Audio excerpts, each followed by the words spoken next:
All right, here's another silly argument that goes nowhere. And that is when you're talking to these Catholics and these Orthodox fellas and sometimes the ladies, and you're like, I believe sola scriptura, and I believe what the Bible says, and I believe what I believe because it's clearly shown in the scriptures. And they'll say, well, sola scriptura is easily disproven because there's so many denominations and they all say they're sola scriptura, but they all got different interpretations.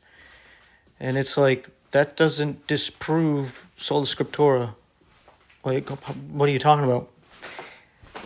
You see, for starters, this doesn't disprove what I believe in the starting off, right? I believe such and such, right? And you're like, well, there's other people who use the same book you do and they disagree, so that means you're wrong, right? That doesn't prove that what I believe is wrong. It just proves that there's people who don't agree with how I see things, right? And not only that, it doesn't prove that going sola scriptura is wrong at all. And I'll explain. If you have, let's say, a math book, right? And the whole world is using the same math book. But you have a group of people who say you got to use the book alone, and then people say you need the book plus a teacher, right? And the book says that 2 plus 2 equals 4, right? Now, the people who say you need a book and the teacher, they say it actually equals 5, right? But there's a bunch of different groups of people who believe in the book alone, right? But some of them are saying 6, 3, 7, 1. Like, they got all kinds of different numbers. Even if they have 100,000 different groups all claiming to use the book alone, and you have 100,000 different numbers and none of them are 4, none of that proves that using the book alone is invalid and wrong. Because these people, even though they claim to be using the book alone, aren't actually doing so, right?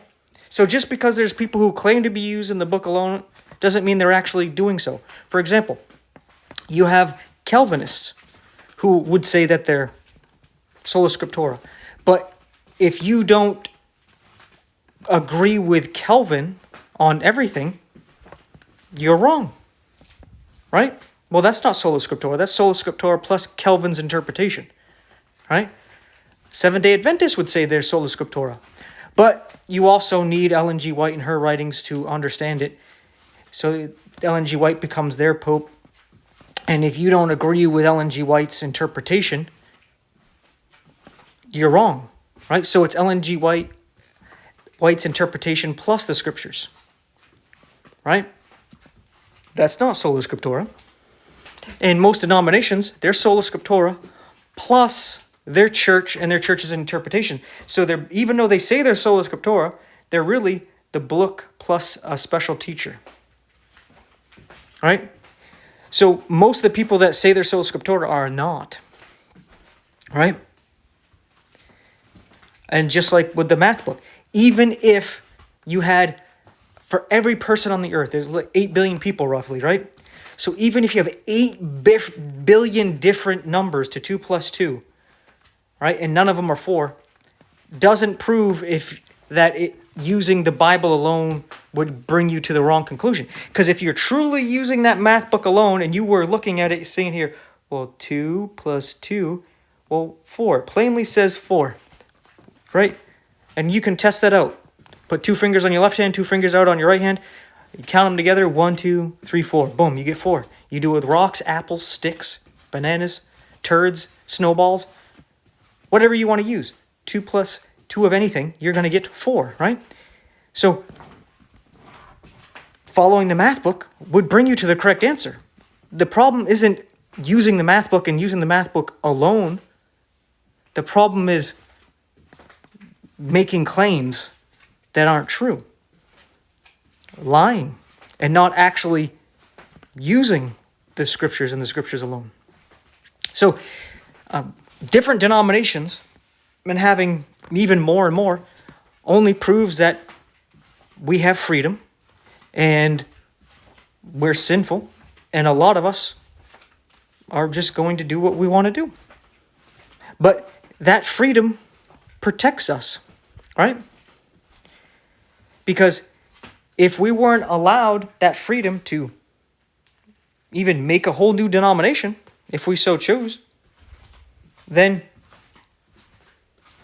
you wouldn't know who truly believes and who doesn't. Because could you imagine if Catholics and Orthodox had their way where you had to be one of these two groups, right? You couldn't disagree with them.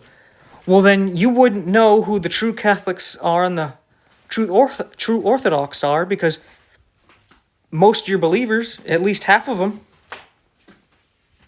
wouldn't even truly believe what you're teaching. They're just there because they're forced.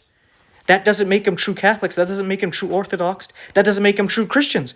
But none of you would care because you're all full of shit.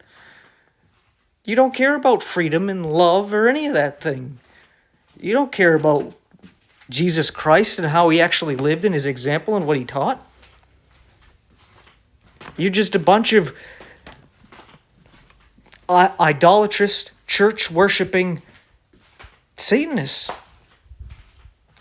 that want everybody to blindly submit to your church's authority. And that's it.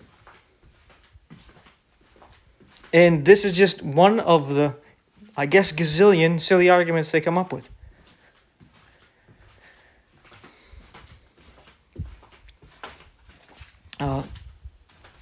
I guess I got a part 19 already on my head, so I'll get working on that. Thank you for your time and attention. I appreciate it. Yeah, take care. I'll see you in the next one, and may God bless you and yours.